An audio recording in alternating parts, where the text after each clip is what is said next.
kung di nyo kasundo si Alan, malamang kasundo nyo ako. So, if sarado ang pag-iisip nyo na si Alan nagpaliwanag, ako naman ang magpapaliwanag. Pagbigyan nyo naman ako. Mr. President. What is the pleasure of Senator Judge Cayetano? Mr. President, I'm explaining my vote. The lady has 2 minutes. Thank you.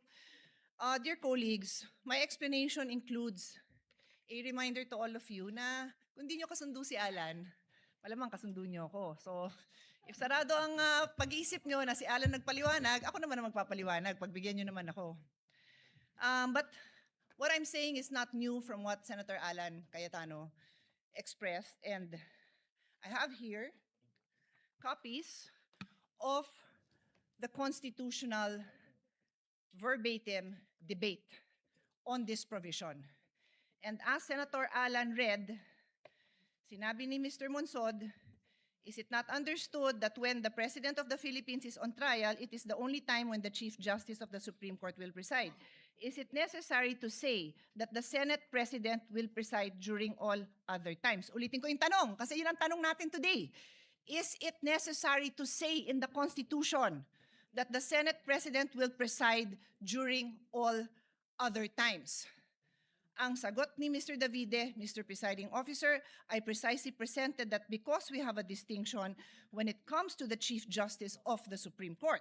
But with that clarification, that in all other cases, it would be the President of the Senate who will preside, I withdraw the amendment. Kaya clear sa Constitution that in all other cases, the President of the Senate will decide. Wala, hindi ho applicable dito yung excluso unios.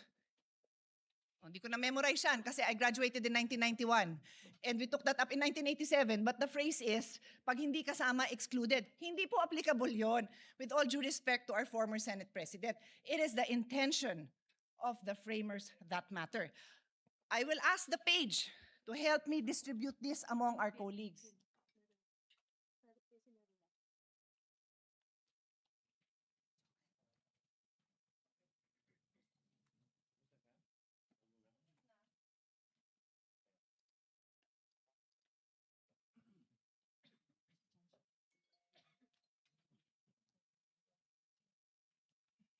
I have also asked our staff to actually copy. I am environmentally friendly, so ayoko sana ng papel.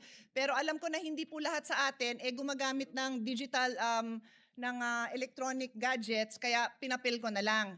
Pero kailangan ko pakita sa inyo yung mismong nasa journal, yan din yon. Yan din yon, my dear colleagues. Yun lang hiling ko sa inyo, intindihan naman natin yung nandito. Bumoto na. Pero intindihan naman natin kasi this is just the first day. We cannot disregard the Constitution, and I continue, Mr. President.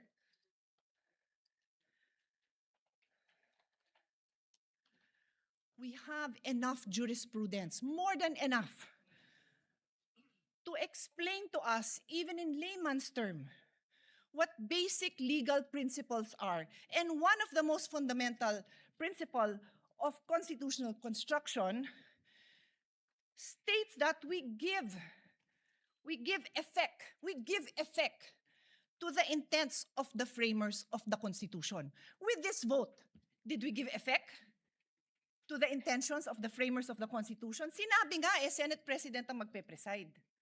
Hindi na siguro napakalaking bagay yon dahil kahit sinong ipalit nyo, maayos naman ang mga kasama natin sa colleagues. Sa colleagues natin, maayos naman. Di ho yun ang point. The point is, what are we required to follow? That's why may Constitution. And I will now state, for the record, a few cases that point out that this is what we are supposed to do. Give effect to the Constitution.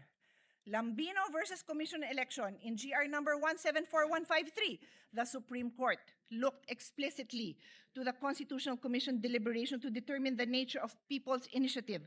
Because the text was debated, the court used the framers' explicit intention. I repeat, the court used the framers' explicit intention revealed in the plenary debates to prevent deceptive or misleading petition processes and establish a stringent full text requirement. So anong ginawa sa kaso?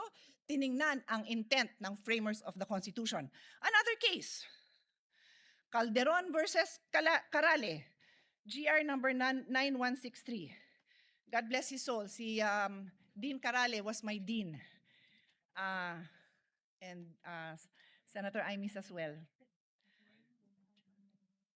Senator Kikos as well. He was with my father in the University of Michigan. So pagbigyan niyo na ako a moment of remembering him.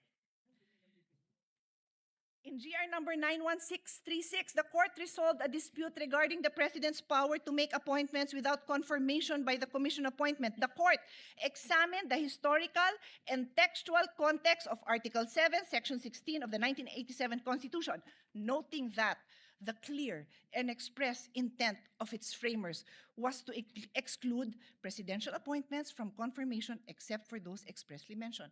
So, balik ko sa kasong to. What was the clear intention? That the Senate President presides. That is the clear intention. Dear colleagues, umpisa pa lang. I beg all of you, makinig naman tayo. Masumunod naman tayo kung ano yung sinasabing trabaho natin. The Constitution, the intention of the framers, and then the clear construct. O another case, Gold Creek Mining Corporation versus Rodriguez. This is a very old case. So yung mga binanggit sa inyo, bago-bago pa yun dahil si Dean Carale, buhay pa naman as of the pandemic. So 2,000 plus. Ito, 66 Philippines, 259. So for lawyers and law students, pag sinabing Philippines, pag yan yung ni-record, alam mo ng 50s, 1940s, something like that. Justice Jose Abad Santos articulated the definitive rule. The fundamental principle of construction is to give effect to the intent of the framers of the organic law and of the people adopting it. Dear colleagues, I can stand here and read more cases to all of us. We have law students. We have freshman law students. We have fresh graduate. We have bar reviewees listening to us. Tapos tayo pa lang, hindi natin mabigyan pahalaga ang very clear legal principles. Pati ang prosecution and defense nakikinig. Sana po, huwag niyong abalahin yung oras namin. Bigyan niyo naman kami ng maliwanag na mga arguments ninyo because we are willing to listen. Pero colleagues, patunayan naman natin that we are willing to listen. Hindi yung pagpasok natin, nag-prejudge na tayo. Kasi sad to say, mukhang ganon. I tell you, there will be times I probably will not vote with the minority because I believe tama yung sinasabi ng majority. Sana po, yun ang pakita natin sa taong bayan.